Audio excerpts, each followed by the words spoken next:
तो guys movie एक wedding scene से शुरू होती है और वेडिंग डैन और स्काइलर की होती है, जो कि इस मूवी के दो कैरेक्टर्स हैं। तो गाइस वेडिंग में बहुत सारे लोग होते हैं और ख़ास तौर पर डैन और स्काइलर के 3 दोस्त भी शादी में मौजूद होते हैं। यानी कि गाइस ये पांचों आपस में दोस्त होते हैं। और इसके साथ ही सीन डैन और स्काइलर पर जाता है, जहां वो शादी कर लेते हैं।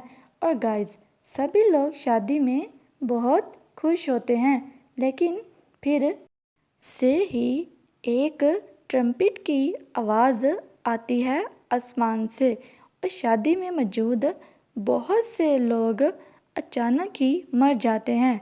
और ये सब शादी में ही नहीं बल्कि पूरी दुनिया में हो रहा होता है।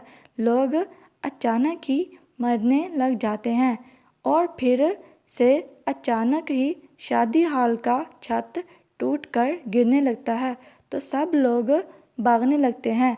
और उसी वक्त गाइस डैन के दोस्त जैक को याद आता है कि एलिसन वहाँ पर नहीं है, तो वो उसे ढूंढने लग जाता है।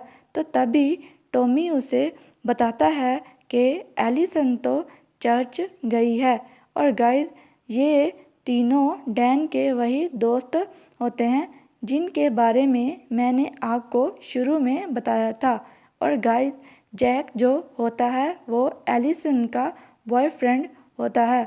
तो वो सब लोग एलिसन को ढूंढने चर्च जाते हैं, जहाँ बहुत से लोग छुपे हुए होते हैं और एलिसन भी वहीं पर होती है।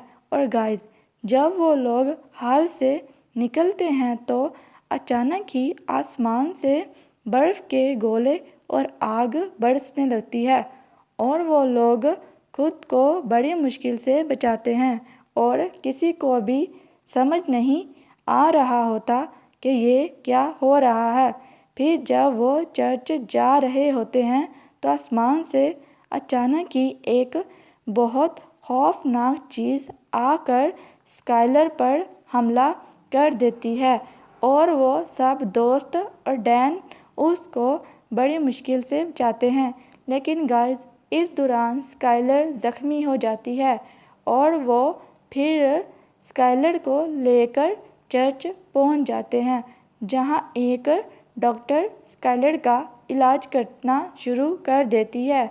और फिर वो लोग वहीं चर्च में रहते हैं क्योंकि बाहर बहुत ही ख़तरनाक चीज़ें होती हैं। तो गाइस कुछ वक्त गुजरने के बाद डॉक्टर फिर से स्काइलर को देखने जाती है और डैन को भी साथ ले जाती है, जहां वो स्काइलर की बैंडेज जब खोलती है तो देखती है कि वो चीज़ जिसने स्काइलर को काटा था, उसके काटने से स्काइलर को इन्फेक्शन हो गया है और वो अब काफ़ी बढ़ गया है। तो वो डैन से कहती है कि उसके पास और मेडिसिन नहीं है। तो उस पर डैन को गुस्सा आ जाता है और वो कहता है कि तुमने तो कहा था कि तुम उसे बचा लोगी। तो वो कहती है कि मेरी गाड़ी में कुछ मेडिसिन्स हैं जिससे मैं स्काइलर को बचा लूँगी। तो गाइस डैन और टॉमी बाहर जाते हैं और वो मेडिसन लेकर आते हैं, जहां वही खौफनाक चीज़ उन पर हमला कर देती है। लेकिन वो बड़ी मुश्किल से वहां से भागते हैं और वापस आकर डैन डॉक्टर को वो मेडिसिन देता है। और गाइस इसके बाद चर्च के लोग प्रीस्ट से पूछने लगते हैं कि ये सब क्या हो रहा है, क्योंकि उन्हें कुछ भी समझ नहीं आ रहा था। तो गाइस प्रीस्ट कहता है कि बाइबल में लिखा है कि एक दिन ऐसा आएगा जब एक ट्रम्पेट बजेगा और वो लोग जो अच्छे हैं और गॉड को मानते हैं वो मर जाएंगे और गॉड उन्हें अपने पास बुला लेगा और वो लोग जो गॉड को नहीं मानते वो इस दुनिया में रहेंगे, जो आहिस्ता आहिस्ता तबाह होती जाएगी। और अनकरीब लोगों का रहना इसमें मुश्किल हो जाएगा। तो ये उन लोगों के लिए एक मौका है कि वो गॉड को मानना शुरू कर दें। फैसला उन्हें खुद करना होगा और जो गॉड को मानेगा गॉड उसे अपने पास बुला लेगा, यानी कि वो इंसान उसी टाइम मर जाएगा। और गाइस, इसके बाद सीन फिर से डॉक्टर पर जाता है, जो डैन को बताती है कि स्काइलर का इन्फेक्शन बहुत ही बढ़ गया है और डैन को उसे हॉस्पिटल ले जाना होगा। तो गाइस, डैन और उसके दोस्त स्काइलर को लेकर हॉस्पिटल जाते हैं, लेकिन वहाँ कोई नहीं होता और जो लोग वहाँ पर होते हैं वो मर चुके होते हैं।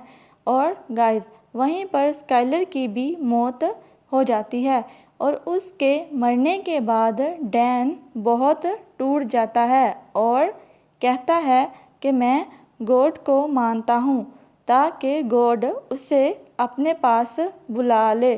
और फिर इतने में ही वो चीज़ आकर डैन को भी मार देती है और उधर एलिसिन को लगता है कि वो भी बच नहीं पाएगी और वो चीज़ उसको भी बुरी तरह से मार डालेगी और उसे लगता है कि उसे गॉड को मानना शुरू कर देना चाहिए, क्योंकि उसे ये समझ आ जाता है कि यही उसकी किस्मत है।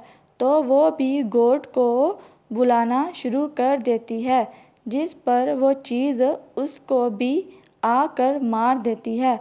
वहाँ जैक और टॉमी जब एलिसन को ढूंढते वहाँ आते हैं तो वो बहुत दुखी होते हैं और जैक भी इसी तरह अपनी जान दे देता है, क्योंकि वो भी एलिसन से बहुत प्यार करता था। इसलिए वो एलिसन को खोने के बाद बहुत ही टूट जाता है और अपनी जान देने के लिए वो भी गॉड को बुलाना शुरू कर देता है, जिस पर वो चीज़ आकर जैक को भी मार देती है। और गाइस, इसी तरह बहुत से लोग गॉड को मानने लग जाते हैं और फिर आसमान से बहुत बड़ी तादाद में वही खौफनाक चीज़ें आती दिखाई देती हैं, क्योंकि गाइस, जिन लोगों को समझ आ जाता है कि गॉड को मानना ज़रूरी है तो वो गॉड को मानने लग जाते हैं, जिस पर गॉड उन्हें इस बुरी दुनिया से उठाकर उन्हें अपने पास बुला लेता है, यानी कि वो खौफनाक चीज़ें उन्हें आकर अपने साथ ले जा रही होती हैं। और इसी के साथ ही इस कहानी का एंड हो जाता है। तो गाइज, इस मूवी की स्टोरी का मतलब सिर्फ ये था कि गॉड को मानना ज़रूरी है।